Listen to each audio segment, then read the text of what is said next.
এটা এই ধাঁচের প্রশ্ন অনেক আসে যে আমি ইংরেজি পারি না, আমি ইংরেজিতে লিখতেও পারি না, বলতেও পারি না, ইংরেজি বুঝিও না, আমার কোর্স করা উচিত হবে নাকি?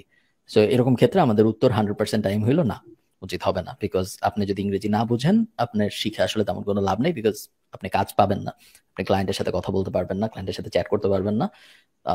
বাংলাদেশের মার্কেটে মেটা মার্কেটিং করে হয়তো একটু হইলেও আপনি কাজ টাজ পাইতে পারেন, বাট ওটা খুব লং শট, না পাওয়ার চান্সই বেশি। সো আপনারা জিজ্ঞেস করতে পারেন, আমি মোটামুটি গ্যারান্টি দিতে পারি যে আমি আপনাদের আমি আরেকটু অ্যাড করব। চেষ্টা করবো। হ্যাঁ, সেটা হচ্ছে আমি পার্ট টাইম ফ্রিল্যান্সার, তো আমি 2-3 বছরে যেটা দেখছি এটা হলো শুধু ইংলিশ জানলেই হয় না, আপনার স্মার্টলি প্রেজেন্টেশন করতে হয় যে আপনি এক্স্যাক্টলি ক্লায়েন্টকে কি দিবেন। কারণ ইংলিশ জানা অনেক মানুষ আছে, টপ লেভেলের সেলার আছে, তো আপনাকে কেন দেবে এটা আপনাকে বোঝাইতে হবে।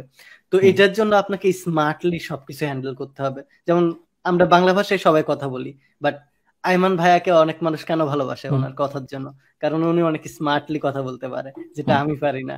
সো এইটার জন্য আপনারে জাস্ট ইংলিশ জানলেই হবে না, এটার সাথে সাথে আপনাকে অবশ্যই স্মার্টলি একজন বায়ার কিভাবে হ্যান্ডেল করতে হয়, বায়ার কোন জিনিসটাতে স্যাটিসফাইড হবে, এই জিনিসটা সম্পর্কে আগে থেকে আপনার কিছুটা ধারণা রাখতে হবে।